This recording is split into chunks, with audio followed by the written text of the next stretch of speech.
Boa noite para você. Agora o NTV News. Okay. Idosa de 78 anos com problemas mentais morre atropelada no bairro Alto da Colina. Homem de 27 anos é preso em Patos de Minas suspeito de estuprar menina de 12 anos de Lagoa Grande. Brasil registra pior dia da pandemia. 4.195 pessoas perderam a batalha para a Covid.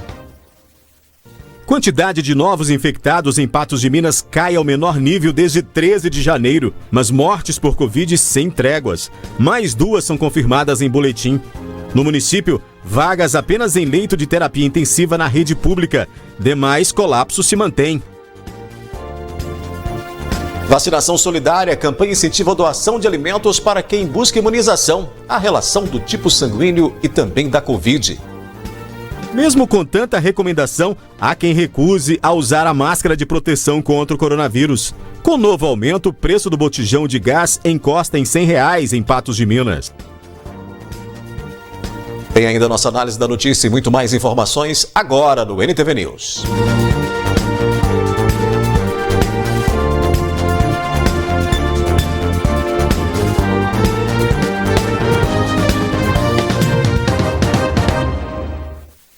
Uma idosa de 79 anos morreu atropelada por um ciclista na tarde desta terça-feira em Patos de Minas.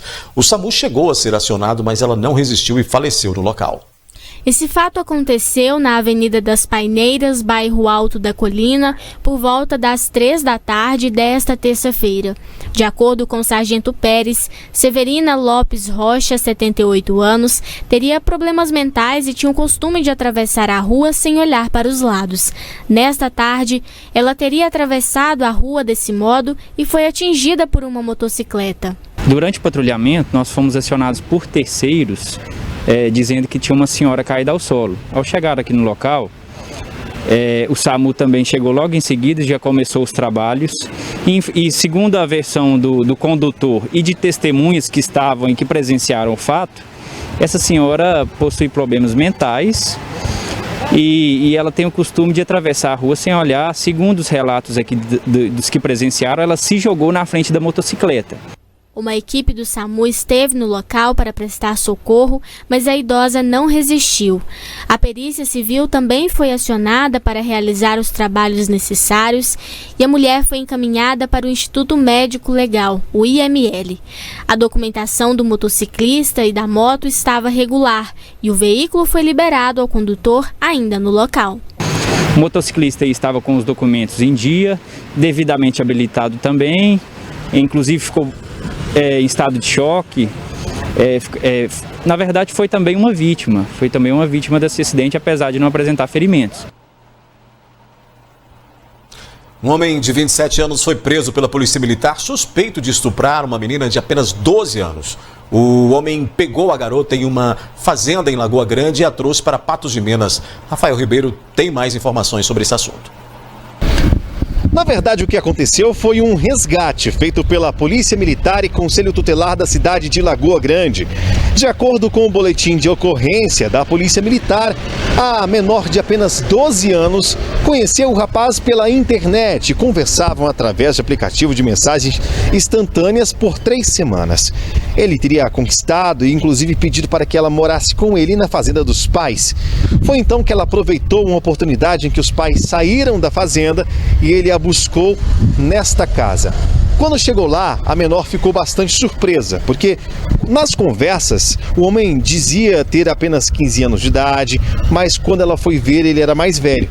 Tinha 27 anos de idade, mas mesmo assim ele teria convencido ela a entrar no carro e ir para a fazenda aonde os pais moram. Chegando lá é que teria começado um verdadeiro pesadelo, até porque, segundo informações, ele teria praticado sexo com a menor sem o consentimento dela e até usado um travesseiro para sufocá-la. Depois deste fato, a menor teria pegado uma faca e cortado os pulsos. Diante de toda essa situação, o irmão do suspeito, ele teria pegado a menor e devolvido aos pais com medo, que alguma coisa de pior pudesse acontecer. Foi então que a Polícia Militar ficou sabendo de toda essa história através da menor e junto junto com a polícia, através do telefone celular, eles conseguiram localizar o suspeito na fazenda dos pais. Chegando lá, ele foi preso, negou para a polícia ter cometido o crime, disse que ela estava na fazenda por consentimento, que não havia obrigado a menina, só que a diferença de idade é muito grande. Ele tem 27 e ela tem 12 anos, o que configura um estupro de vulnerável. Ele foi trazido preso para a Delegacia de Polícia Civil de Patos de Minas e o fato agora vai ser investigado pela polícia. Segundo o Conselho Tutelar, que não quis gravar entrevista, ele teria praticado isso com outras meninas. Relatos aí dessa menor que ainda deve ser apurado também. Segundo a menor, ele não teria deixado ela ir embora quando ela pediu. Essa menor foi encaminhada para o hospital regional para fazer os procedimentos médicos, já que estava ferida no pulso por tentar contra a própria vida e agora foi devolvida à família. Segundo o boletim de ocorrência, ela está sendo acompanhada agora pelo Conselho Tutelar, que está prestando todo apoio, né? O fato vai ser investigado e é um crime que fere o estatuto, né, que protege a criança e o adolescente, que é o ECA. A promotoria também vai estar em cima desse caso. Na noite desta segunda-feira, 3 pessoas foram presas suspeitas de tráfico de drogas no bairro Jardim Quebec.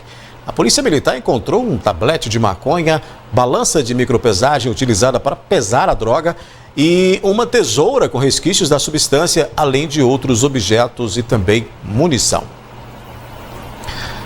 Também na noite desta segunda-feira, a Polícia Militar prendeu 2 pessoas no bairro Caiçaras, em Patos de Minas, também suspeitas de tráfico de drogas. A dupla alugou um apartamento na rua João Cunha, no bairro Caiçaras, e os militares localizaram drogas e dinheiro, além de embalagens para acondicionamento de drogas.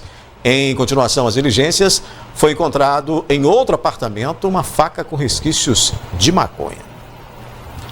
A seguir, a gente mostra os testes realizados na água para garantir a qualidade. E com novo aumento, o preço do botijão de gás encosta em R$100 em Patos de Minas.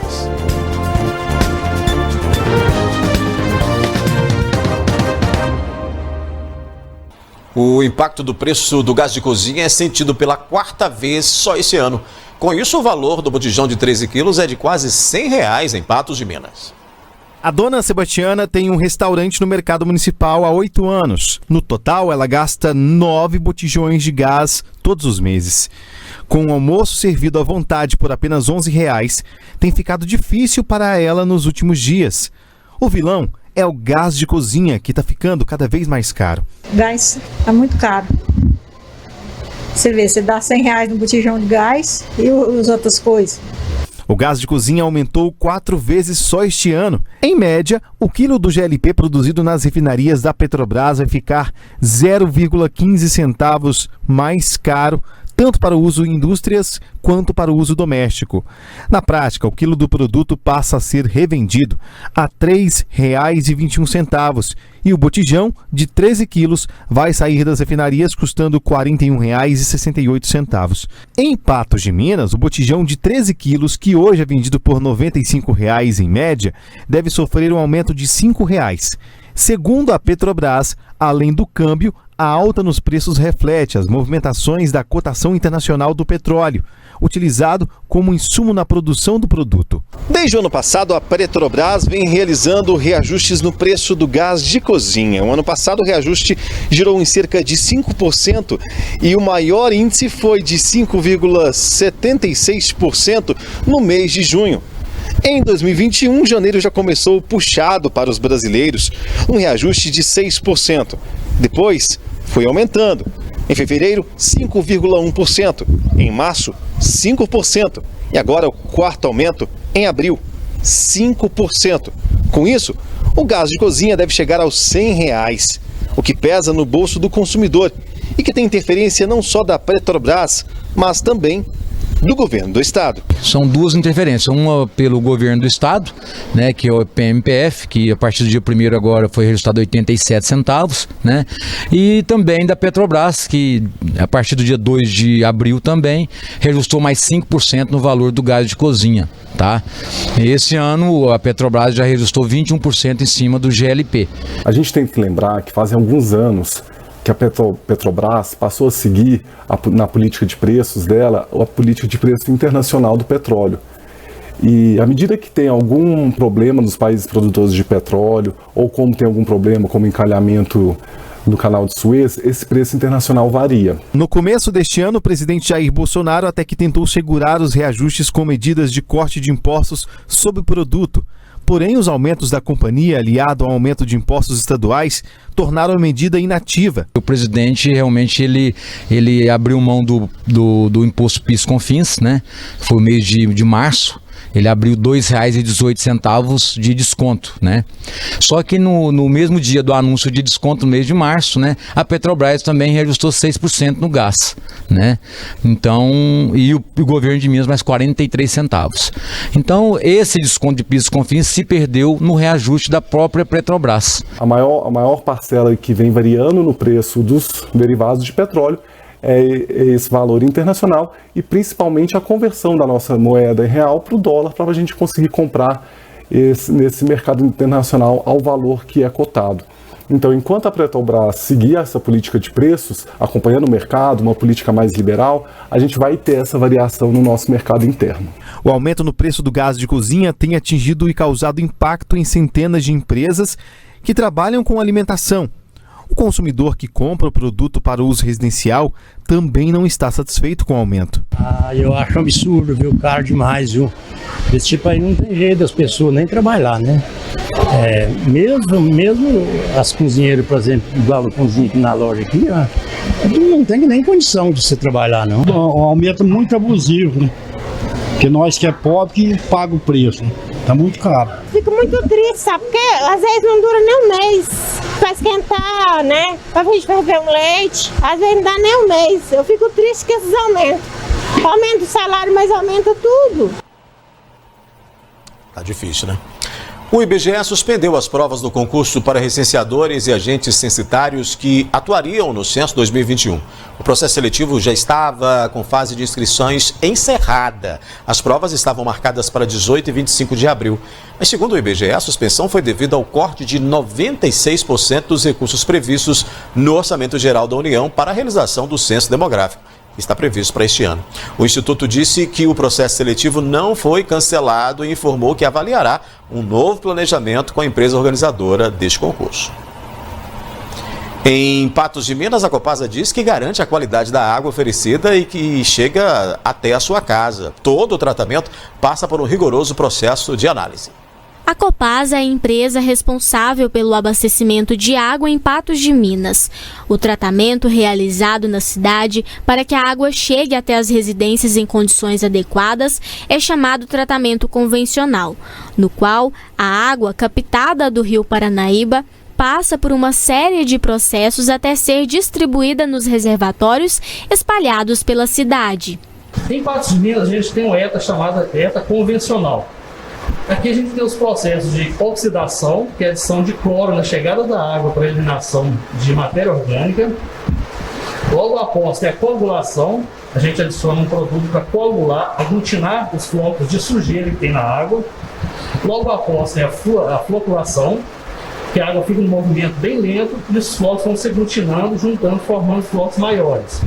Para na próxima etapa, que é a decantação, esses flocos decantarem, ou seja, eles vão para o fundo do tanque e a água decantada vai para os filtros para receber a filtração e eliminar praticamente toda essa sujeira.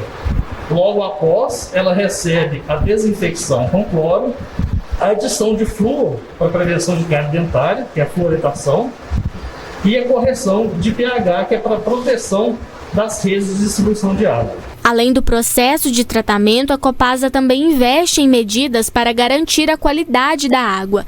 Diariamente são feitas coletas de amostras na fonte de captação, na estação de tratamento e nas redes de distribuição. A água que é captada no Rio Paranaíba, ela chega na nossa estação de tratamento e é feita uma primeira análise nessa água. Isso é necessário porque, principalmente nos períodos chuvosos, essa água muda muito a sua característica.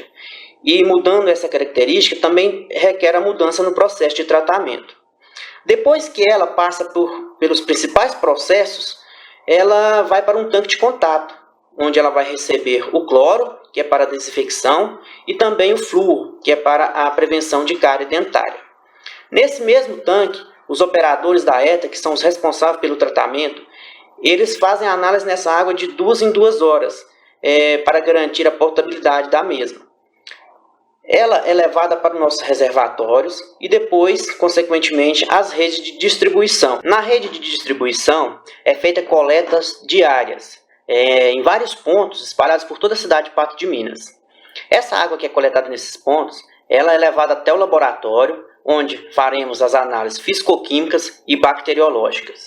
A água que é tratada deve seguir todos os padrões de qualidade exigidos pelos órgãos competentes. Por isso, as análises são rigorosas e feitas periodicamente. Essas análises são feitas para garantir que a água que está chegando até os nossos clientes esteja respeitando todos os padrões de potabilidade exigidos. Todo o processo de análise que é feito na ETA, nos reservatórios e nas redes de distribuição são necessários porque, tendo qualquer imprevisto, temos condições ainda de corrigir e conseguir levar a água de qualidade aos nossos clientes.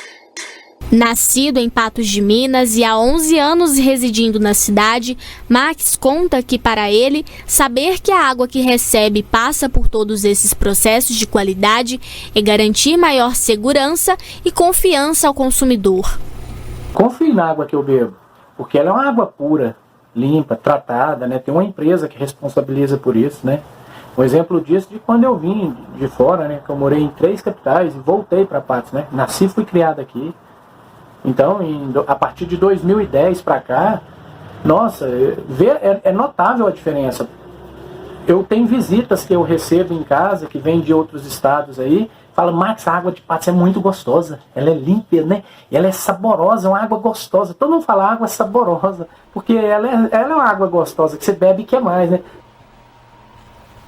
Os senadores aprovaram nesta terça-feira um projeto que prorroga até 31 de julho o prazo final para a entrega da declaração do Imposto de Renda da Pessoa Física 2021. O prazo estabelecido anteriormente foi 30 de abril, mas passa então para valer, o projeto tem que voltar para a nova análise da Câmara depois dessa aprovação no Senado e precisa ser sancionado pelo presidente Jair Bolsonaro. No próximo bloco aqui no News, a gente mostra que o Comitê Extraordinário da Covid-19 decide amanhã se irá manter a suspensão do toque de recolher na onda roxa. E cai o percentual de interessados em se matricular na rede superior de ensino.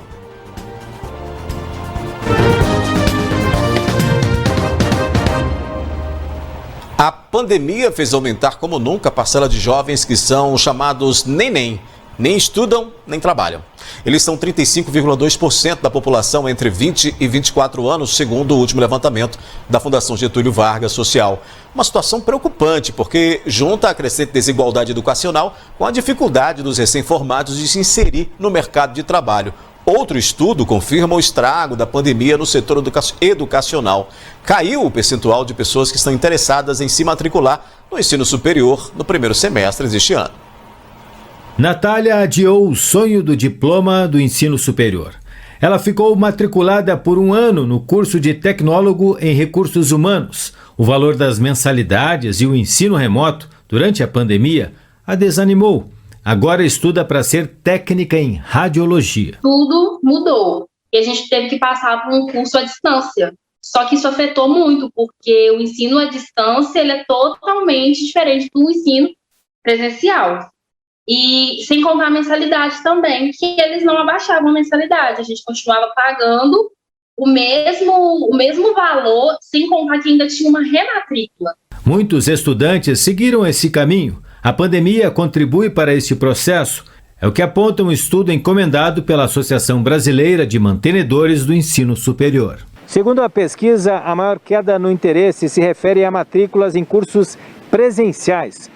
No ano passado, a disposição dos alunos em cursar graduações nesta modalidade era de 33%, agora é de 14%. Houve uma queda um pouco menor nos cursos à distância, de 43% para 38%. Alguns fatores contribuíram para esse desempenho, como a redução do financiamento estudantil, mas a pandemia também contribuiu, especialmente com o adiamento do Enem. O Enem é uma das principais formas de ingresso no ensino superior do Brasil. Para 63% dos estudantes que realizaram a prova, a falta da experiência presencial afetou negativamente a decisão de se matricular em uma instituição de ensino superior no primeiro semestre de 2021. À medida que as instituições abrirem o SISU, em primeiro lugar, os alunos que fizeram o Enem esse ano já estão fora. E nós temos um contingente significativo de jovens que saem das instituições públicas e que querem entrar imediatamente na universidade. Aqueles que não entram imediatamente, há um percentual que costuma ir para o mercado de trabalho e deixarem a escola em segundo plano. A expectativa pela vacina também pesa na decisão. 38% dos alunos esperam pelo imunizante e pretendem começar a graduação apenas no segundo semestre deste ano. Mas fatores econômicos, como o término do auxílio emergencial e o desemprego gerado pela pandemia, também contribuem para afastar ainda mais os brasileiros do ensino superior. Um privilégio. Apenas 2 entre 10 jovens entre 25 e 34 anos têm diploma universitário. Não é o efeito da pandemia, mas é o efeito da forma como o Brasil enxerga a educação. O olhar do poder público para a educação pública no Brasil, ele tem deixado muito a desejar. Então, possivelmente, em até uma década, nós vamos ter resultados bem desastrosos. É o momento da pessoa, mesmo com todas as dificuldades, investir em qualificação. O mercado de trabalho está passando por um momento difícil, está ficando apertado e quem tiver melhor qualificado vai se sobressair. Pois é, por falar em ensino superior, a partir de hoje estão abertas as inscrições para o SISU, o Sistema de Seleção Unificado, que leva em conta o resultado do último Enem para o preenchimento das vagas nas universidades públicas. O prazo de inscrição do aluno termina na sexta-feira. Um dos requisitos é não ter zerado a redação. A Prefeitura de Patos de Minas abriu o cadastramento para vagas remanescentes nos centros municipais de educação infantil. O cadastro é necessário para crianças de 0 a 3 anos e 11 meses que não foram aí matriculados. O cadastro deve ser feito até 14 de abril pelo site patosdeminas.mg.gov.br. O toque de recolher e a proibição de encontros familiares previstos na Onda Roxa do Minas Consciente estão suspensos em Minas Gerais, segundo acordo proposto pelo Tribunal de Justiça do Estado. Nesta quarta-feira, o Comitê Extraordinário da Covid-19 decidirá se vai ou não manter a suspensão. O toque de recolher e a proibição de encontros familiares foram medidas impostas pelo governo de Minas Gerais na Onda Roxa. As restrições são com a intenção de frear a disseminação do coronavírus, mas foram questionadas na Justiça pelo deputado estadual Bruno Engler. O parlamentar moveu uma ação popular contra o Estado. A reunião de conciliação foi realizada nesta segunda-feira no Tribunal de Justiça de Minas Gerais, que decidiu suspender as imposições até esta quarta-feira. Nós conseguimos aqui uma conciliação entre o autor e o Estado de Minas Gerais no sentido de suspender até na quarta-feira, quando o comitê estadual irá se reunir novamente para verificar as medidas restritivas, suspender o toque de recolher e também suspender a proibição de reuniões sociais em domicílio. Então, essas duas medidas que estão previstas nos atos normativos do governo estão suspensas até quarta-feira e o governador e o secretário-geral, Matheus Simões, prometeram que na quarta-feira vão tentar convencer o comitê para que essas medidas sejam efetivamente revogadas no estado de Minas Gerais. Se o Comitê Extraordinário da Covid-19 mantiver essas restrições, o deputado avisa que o caso voltará a ser questionado no Judiciário. Caso o comitê venha a manter o que foi acordado aqui, a ação perde objeto e a gente garante permanentemente o fim do toque de recolher e da proibição de visitas sociais e familiares na Casa dos Mineiros. Caso o comitê venha a contrariar o que foi acordado hoje, o assunto volta para a seara do Judiciário e a gente volta a batalhar judicialmente para garantir os nossos direitos constitucionais. A seguir aqui no News tem análise da notícia, o dia mais letal da pandemia no país. Em Patos de Minas, novos infectados caem a patamares de janeiro, mas óbitos continuam sendo registrados. E mesmo necessária, muitos insistem em não usar a máscara para evitar a contaminação.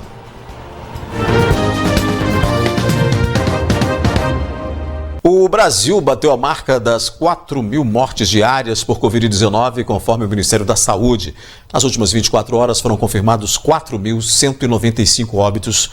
Ao todo são 336.946 mortes. Há ainda 3.598 mortes em investigação por equipes de saúde. Em Minas Gerais foram mais 82 mortes em 24 horas, segundo o informe do Estado. 25.795 vidas perdidas em Minas para o coronavírus. E pela primeira vez o Estado amarga mais de 101.612 mineiros em acompanhamento. Em meio ao agravamento da pandemia, o percentual de isolamento social em Minas Gerais, registrado na última semana epidemiológica, foi de 46,67%. Comigo na análise da notícia, para falar desse assunto e diversos outros, o jornalista e apresentador Gui Boaventura. Boa noite, Gui. Fala daí, boa noite para você, boa noite ao nosso telespectador. E esses números, Gui? Complicados, né? A nossa situação hoje, a situação do Brasil no mundo, hoje 4.195 mortes anunciadas nas últimas 24 horas, um absurdo. Brasil que anunciou ainda esse ano que iria passar de 2.000 mortes por dia, e foi um escândalo. Aí houve a previsão dos 3.000 mortos, outro escândalo, 4.000 mortos, já passamos os 4.000 mortos e está aí pré-anunciado o anúncio de 5.000 mortes por dia. E o Brasil hoje, sendo tratado como pária do mundo, nós hoje temos o olhar, aquele olhar, que nós sempre tivemos orgeriza de ter esse olhar do mundo para a gente. Olhando para a gente como um país tupiniquim, como aquele país que tudo é falso, como aquele país que nada dá certo, como aquele país que ninguém leva a sério. Hoje é assim. Nós precisamos de entender que o Brasil está sendo visto hoje dessa maneira. O Brasil, de cada 3 mortes no mundo, uma é do Brasil. Sabe, isso é um dado assustador. A América do Sul quer fechar as portas para o Brasil. O Anthony Fauci, que é aquele assessor da Casa Branca, que brigou com o Donald Trump e que hoje assessora o Biden, e assessora bem, né? Porque leva essas conclusões, indica um lockdown para o Brasil. E é um lockdown aos moldes de um lockdown mesmo. Na realidade, para tudo, fecha tudo, para todo mundo em casa, fica por uma temporada, 15 dias, 30 dias, sei lá quanto tempo, mas que façam um lockdown. O Queiroga, que é o ministro da Saúde, descarta essa possibilidade completamente, e a gente fica no meio do caminho sem entender, na realidade, o que isso vai acontecer, o que isso significa para o Brasil. Verdade é que os nossos números pesam muito, a nossa situação é uma situação ruim, a situação do Brasil é uma situação preocupante. Nós temos alguns nichos, como Patos de Minas, por exemplo, que a gente está noticiando aí que os nossos números melhoraram. O que significa isso aí? Nada. Absolutamente nada. Não significa nada, porque no contexto geral o país está uma desgraça só em relação a essa pandemia. Quer dizer, e nós estamos dentro desse contexto. Às vezes melhora um pouquinho aqui, melhora um pouquinho em outra cidade. Uberlândia tem melhorado, tem dado uma freada. Belo Horizonte tem bons indicativos para os próximos dias aí. Mas é só isso. Como é que vai ser isso quando a gente atingir 5.000 mortos por dia? O que o mundo vai pensar? Porque isso, de qualquer maneira, impacta em tudo. Isso também lá fora, e a gente não está preocupado com isso, isso impacta na nossa economia.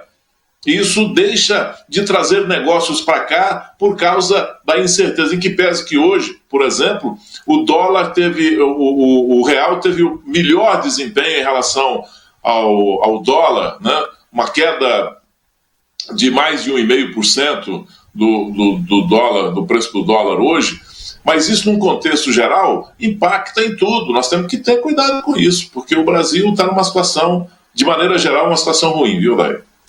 Pois é, Gui, você falou de números aí e caiu pelo 4º dia seguido a quantidade de mineiros que estão na fila de espera por leitos em Minas Gerais. Conforme o boletim epidemiológico da Secretaria de Estado de Saúde, 525 pessoas aguardam por uma vaga de UTI e 812 por uma de enfermaria no estado. Com isso, 1.337 mineiros estão desassistidos. Caiu, mas continua alto essa quantidade de pessoas que aguardam por vagas, Gui. Os dados têm uma oscilação, mas uma oscilação num patamar muito alto, né? Nós temos uma variação, mas variação onde? Nós temos, por exemplo, a ocupação de leitos em Patos de Minas em relação ao combate à Covid-19. Tivemos uma oscilação grande, mas onde? Acima do 100%.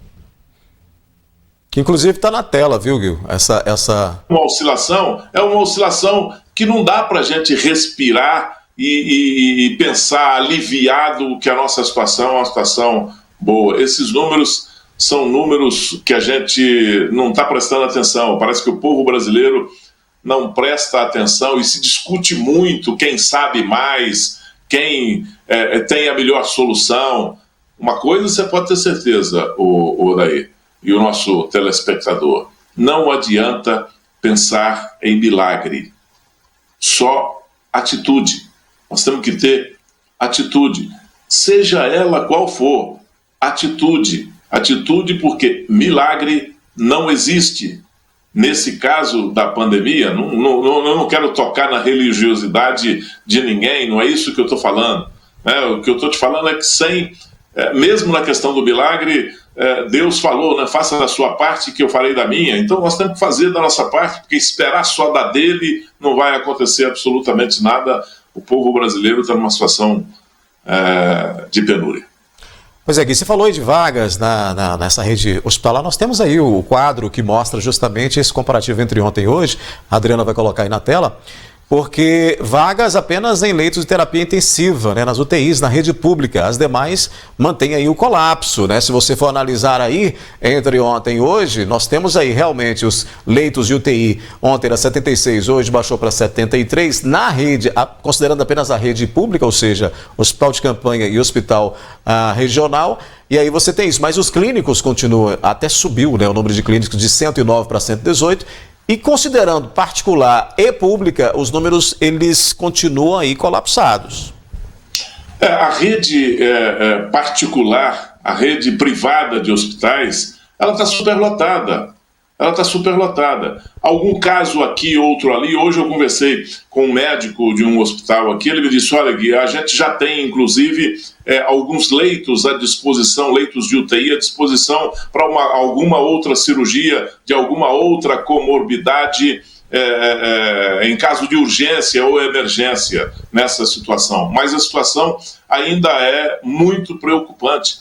Os leitos estão superlotados. E com outro agravante, viu, Odair?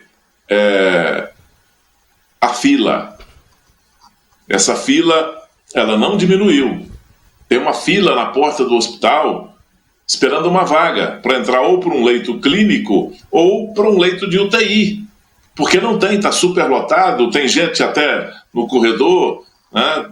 E às vezes alguém pede, fala, olha, me põe numa cadeira aqui no corredor, que eu fico aqui no corredor. Não é o caso, porque o tratamento em relação à Covid-19, ela requer um pouco mais de cuidado, inclusive em relação às outras pessoas que estão frequentando aquela instituição de saúde. Mas é uma situação de completo colapso, de completo caos, né, na rede hospitalar. Porque o hospital de campanha deu uma diminuída. Outra coisa que eu vou te contar aqui. Eu tive uma informação de gente que trabalha lá dentro do hospital de campanha. E a pessoa falou comigo o seguinte, Gui, vans que estavam chegando aqui de fora de Patos de Minas, com placas de outras cidades, chegavam na porta, lá na rua, lá na porta, antes do portão de entrada do hospital de campanha, e descia uma lotação de gente. Sabe o que as pessoas diziam? Eu vim procurar aqui em Patos, porque aqui tem mais recurso. Sabe? Então, a nossa superlotação também se deve a isso.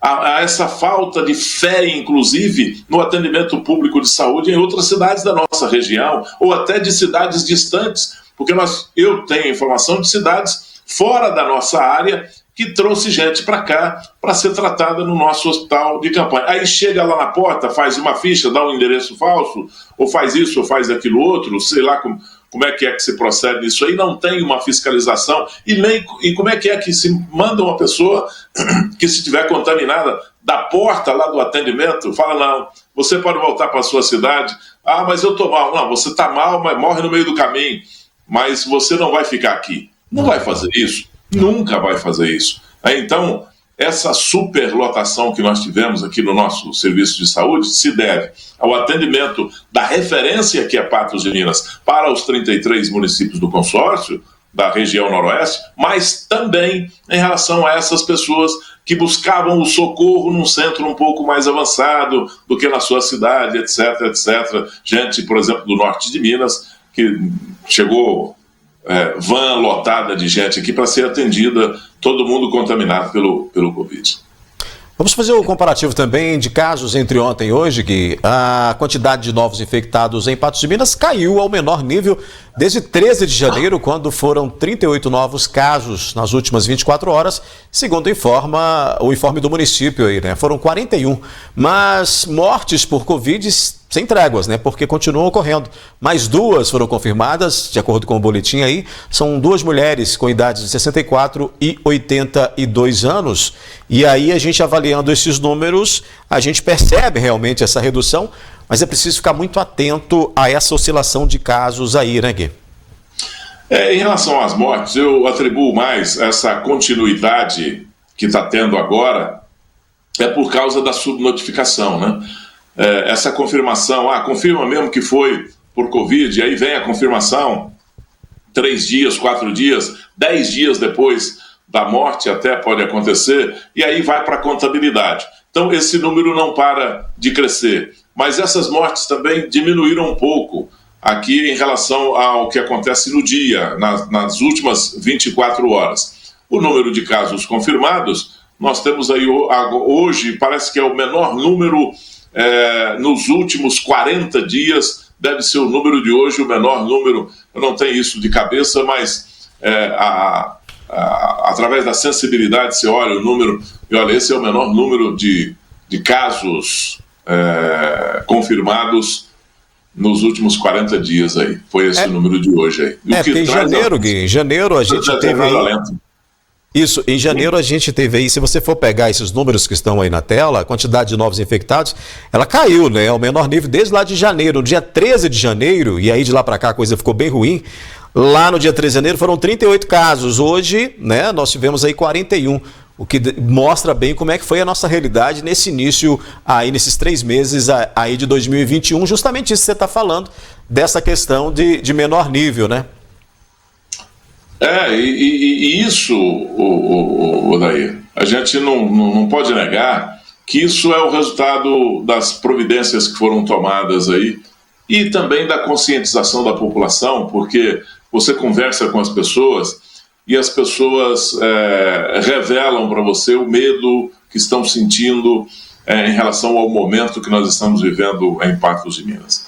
As pessoas sabem contar, as pessoas sabem interpretar a notícia que a gente dá, elas ficam de olho nessa questão aí do número, principalmente dos óbitos, né? E esse número não para de subir. Esse número é um número, para a cidade de Patos de Minas, é um número muito alto, né? E a gente poderia estar numa condição muito melhor, mas não estamos, né? Não estamos.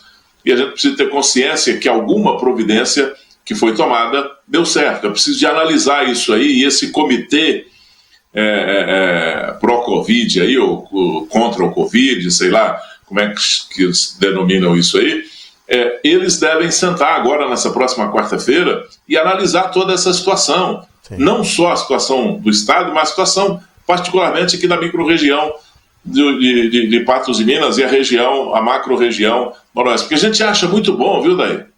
A gente acha muito bom abrir todo o comércio, abre todo o comércio. Hoje, inclusive, eu tive Amanhã, até no meu programa, eu vou falar a respeito disso, um médico que fez uma crítica a um posicionamento meu no programa hoje, e a gente faz isso democraticamente, aqui ninguém é dono da verdade, o que a gente fala aqui pode ser contestado, nós não temos a propriedade da verdade, né? Nós não temos o alvará da verdade, nós não temos a carta da verdade na mão. Então, eu vou falar a respeito disso, porque você fala a respeito de igreja, aí as pessoas têm uma certa posição, mas ninguém fala absolutamente nada a respeito dos ônibus, do transporte coletivo, não fala a respeito do que se tem até nas instituições de saúde, de atendimento público de saúde. Mas ali é hospital, ali pode. Não, o hospital tem que ser organizadinho, né? Eu fui atendido há poucos dias num hospital aqui, extremamente bem organizado. Então, tudo tem que ser organizado. Em relação ao que falou aí o deputado, é a mesma coisa do entendimento das coisas e do aproveitamento até do momento. Eu quero até um minutinho seu para destacar isso aqui, porque esse deputado que entrou com essa ação aí, em relação ao toque de recolher, ele está certo? Claro que ele está certo. Ele devia ter entrado? Claro que ele devia ter entrado. Porque é direito constitucional. Mas é direito constitucional também o acesso à saúde. Por que ele não entrou? Para todo mundo ter direito à saúde. Quem tem câncer, quem tem diabetes, quem tem problema quem tem catarata precisa de uma cirurgia e não tem essa cirurgia, está na fila aí há 3, 4, 5 anos. É direito constitucional. Só porque isso não dá ibope. É fora de hora, é extemporâneo essa situação, mas é uma situação presente aí. Gente que precisa de um remédio e não tem esse medicamento para tomar, para salvar a vida, não vai morrer de Covid, mas vai morrer por falta de remédio por causa de uma outra comorbidade. É direito constitucional também.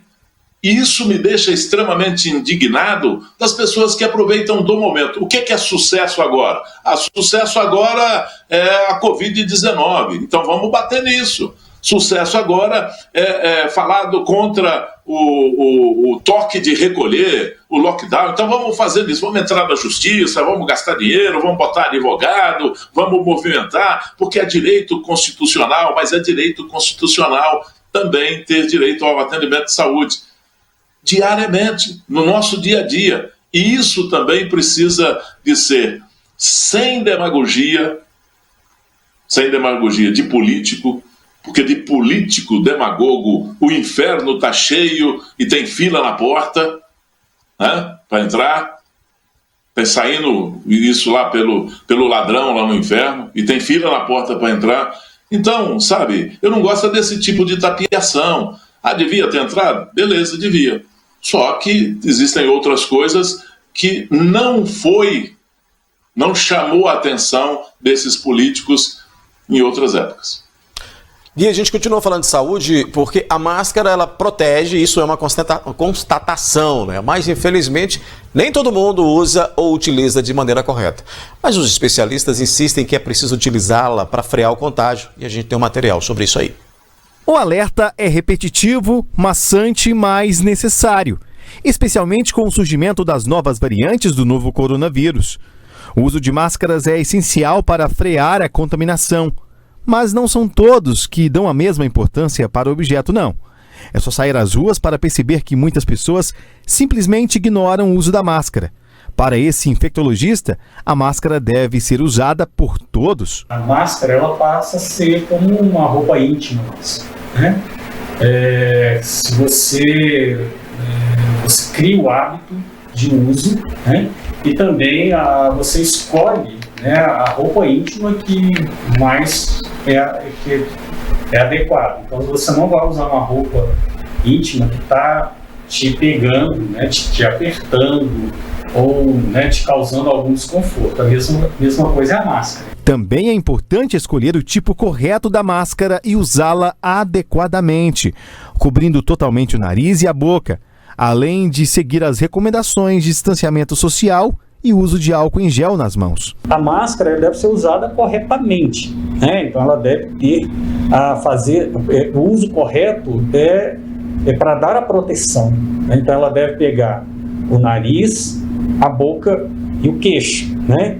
E parte, né, próximo da região da bochecha, onde vai ter a proteção, né, do ar, para que o ar não flua pelos lados da máscara e que ele não saia, né, que saia perdigotos. Segundo especialistas, se todas as pessoas usassem a máscara de maneira correta, o número de mortos e contaminados seria bem menor no Brasil. Se eu uso a máscara, eu estou protegendo a minha via aérea para que, se eu estou contaminado, né, se eu sou o potencial, né, para o meio, eu estou barrando esse vírus na minha máscara, né? Da mesma forma, se eu estou usando máscara e eu tenho no ambiente, né, nesses aerossóis, né, a presença de vírus que possam me contaminar, então, e que vai entrar pela minha via aérea, então a máscara vai me proteger. Ainda não se sabe quando vamos poder tirar a máscara e poder voltar a viver normalmente. O especialista alerta sobre uma nova onda ainda este mês.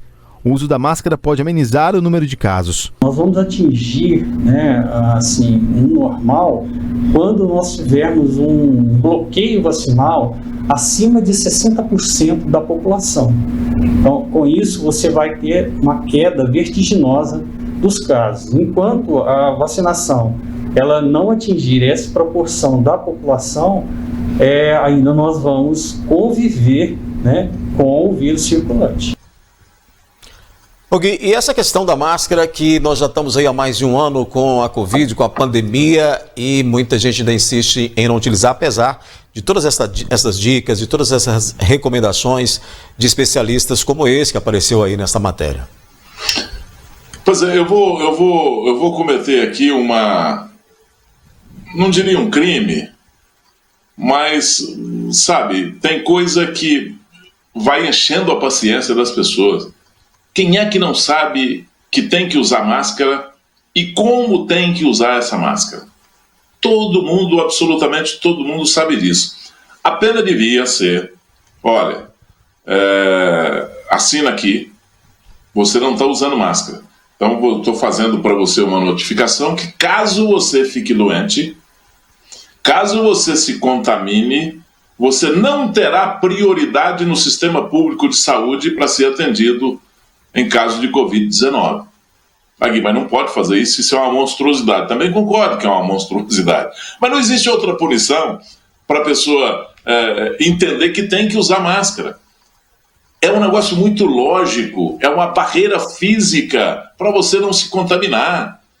Sabe, é um negócio tão simples como 2 e 2 são 4. É simples isso aí. E determinadas pessoas insistem em não usar. Usa no queixo, porque incomoda, né? Principalmente, e acho até que isso deve melhorar, porque a máscara veio para ficar, como disse aí o entrevistado nosso aí, a máscara veio para ficar e vai ser como um acessório, como uma roupa íntima da pessoa. Ela veio para ficar. Agora, isso tem que melhorar a qualidade, a leveza da máscara. Hoje são máscaras feitas em casa mesmo, por costureiras, com tecidos que às vezes não são adequados, fornecem uma barreira, fornecem uma proteção, mas não te oferece conforto. Estudos e investimentos serão feitos nesse sentido, e logo logo você vai estar usando uma máscara que nem vai sentir que está usando essa máscara.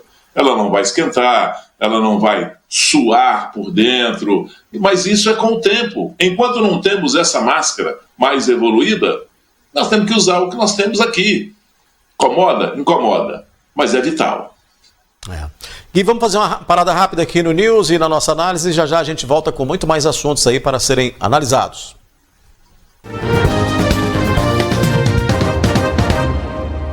Foi realizado nesta terça-feira, numa iniciativa de diversos órgãos e a comunidade, mais um pechamento das microbacias dos córregos do Arroz e do Baúzinho, 18 mil peixes de espécies curimatã e matrinchã, todas nativas da bacia do Rio São Francisco, foram soltos nos córregos próximos ao distrito de Pindaíbas. O Gui Boaventura, nós temos aí uma iniciativa maravilhosa, né, de pessoas que se preocupam com o meio ambiente e que têm esse entendimento do meio ambiente como um todo, né, para poder saber que isso impacta na vida dos ribeirinhos e também na preservação da natureza, né? Aliás, quem pode falar muito bem sobre isso é você, né, Olé?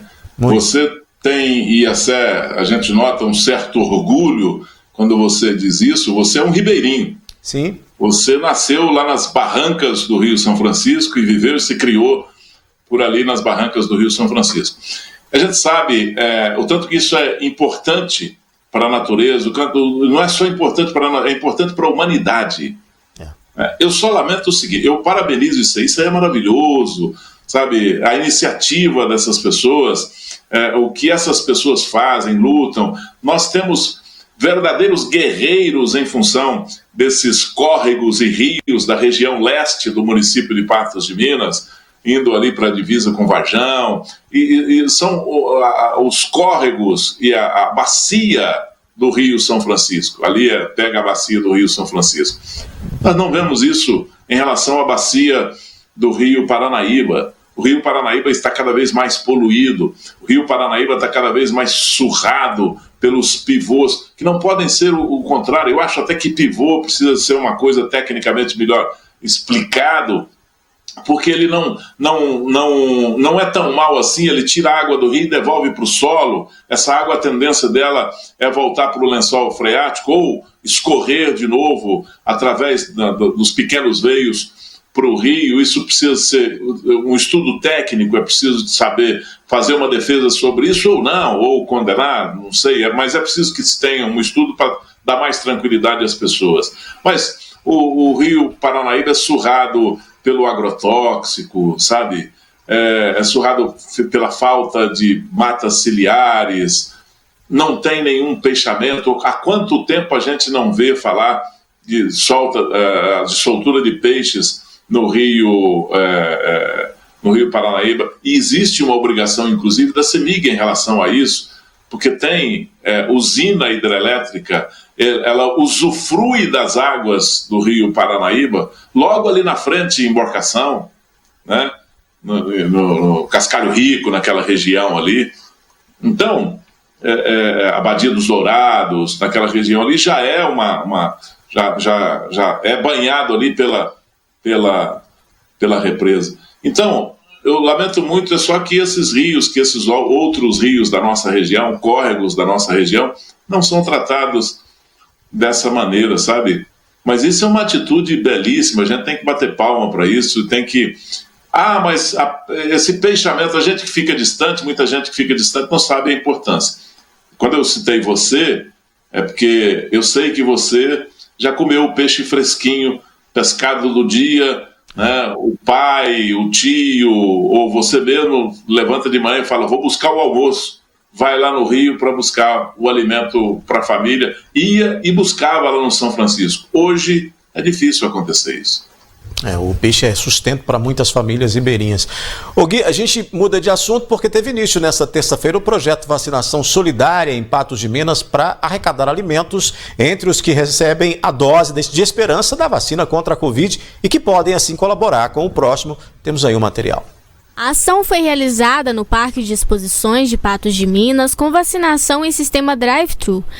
O ato faz parte da campanha Vacinação Solidária, cujo objetivo é arrecadar alimentos não perecíveis para serem doados a famílias carentes do município. Conforme as pessoas cadastradas chegavam para serem vacinadas, os alimentos eram entregues e deixados em caixas separadamente. A iniciativa surgiu a partir de outros projetos semelhantes realizados em municípios de todo o país. O objetivo é sensibilizar as pessoas que irão vacinar a partir de agora, que as pessoas possam contribuir no mínimo com 1 quilo de alimentos. Esse quilo de alimentos será destinado a família extremamente vulnerável ou entidades que cuidam de outras famílias também que são vulneráveis. parte dos kits será destinada ao banco de alimentos para atender as famílias que passam por necessidade nesse momento de pandemia. As famílias que apresentarem necessidade de ajuda no ato da vacinação ou em outro momento serão direcionadas ao CRAS de referência. Além disso, também serão destinados kits para entidades de Patos de Minas. Este é um projeto contínuo, que será realizado conforme houver vacinação. Somente no primeiro dia de campanha foram doados 380 quilogramas de alimentos, como óleo, arroz, feijão, café e outros. Nós vamos montar com esses alimentos os kits de alimentação para as pessoas. Então as pessoas estão doando produtos não perecíveis. Eu sei que algumas pessoas também estão trazendo alguns produtos de higiene, mas a nossa solicitação maior é produtos de alimentos, arroz, feijão, açúcar, fubá, óleo, entre outros, o que as pessoas puderem nos ajudar. Esse projeto é contínuo enquanto existir a vacinação, então, por favor, Patos é uma cidade extremamente solidária, sempre foi. Vamos mais uma vez participar desse projeto e fazer essa grande diferença. A ideia é que a distribuição seja feita o mais breve possível, uma ação bem-vinda diante do contexto atual. Nós vamos fazer a higienização desses alimentos e a montagem dos kits. Como eu disse, não é uma cesta básica, porque talvez a gente recebe alimentos variados, né? Mas será um kit de alimentação. E mediante a essa montagem, nós já vamos fazer a destinação desses alimentos para as pessoas que precisam. Isso é muito importante nesse momento, que a gente tenha olhar e foco para essas pessoas, coração, que a gente tenha empatia, capacidade de colocar no lugar dessas pessoas que estão passando essa dificuldade e nós possamos fazer essa grande diferença, que Patos seja mais uma vez uma experiência muito positiva para toda a nação. O Gui, e o patense é muito solidário, né? Ele ajuda muito e se depender dessa boa vontade do povo patense, esse tipo de iniciativa vai sempre dar certo, até porque é no momento que as pessoas realmente estão precisando aí dessas ajudas, né? Professor Milton deu aí a sentença em toda essa conversa, e o povo de Patos é extremamente solidário e Patos de Minas vai dar exemplo para o Brasil, você pode ter certeza absoluta. No final de tudo, nós vamos estar aqui falando a respeito disso, Patos dando exemplo de solidariedade para o Brasil. É um projeto maravilhoso, num momento extremamente especial. Vai ser sucesso. Isso aí vai matar a fome de muita gente. Iniciativa a ser seguida, inclusive. O Gui, a gente volta a falar de saúde porque um policial militar de Lagamar foi o primeiro imunizado contra a Covid-19 na região. Você vê aí a foto. O subtenente Valdeci recebeu a primeira dose nesta terça-feira. Outros 4 militares foram imunizados no município. O efetivo é de 8 policiais, conforme recomendação da Diretoria de Saúde da Polícia Militar. A ordem de vacinação será por idade, independente da atividade exercida pelo policial militar, desde que esteja na ativa. Que boa aventura. Portanto, temos aí o primeiro militar aí na região sendo imunizado. Ninguém merece mais do que esse pessoal. Só para fazer justiça. A polícia militar trabalha na rua, na frente, e um policial desse aí tem família, tem pai, tem mãe, tem outras pessoas com comorbidades na família, sabe? Ele vai lá, faz o trabalho dele, mas ele volta para casa, como você volta, como eu volto para casa. Então, o mesmo cuidado que nós temos, o mesmo direito que nós temos, eles também têm, com o agravante. Eles são obrigados a estarem nas ruas. Então eles precisam realmente disso aí. Já não era sem tempo, eu acho que esse é a polícia militar, principalmente, que está na rua, fazendo esse tipo de trabalho ostensivo e presente nas ruas para garantir a ordem pública, deviam ter saído sendo vacinados exatamente em condição de igualdade com o pessoal que combate a Covid diretamente. Muito bem.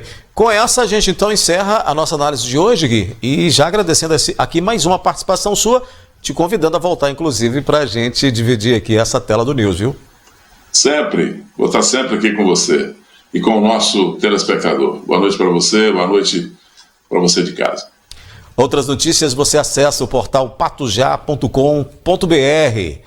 Amanhã a gente volta a se encontrar no NTV News às 19 horas. Até lá.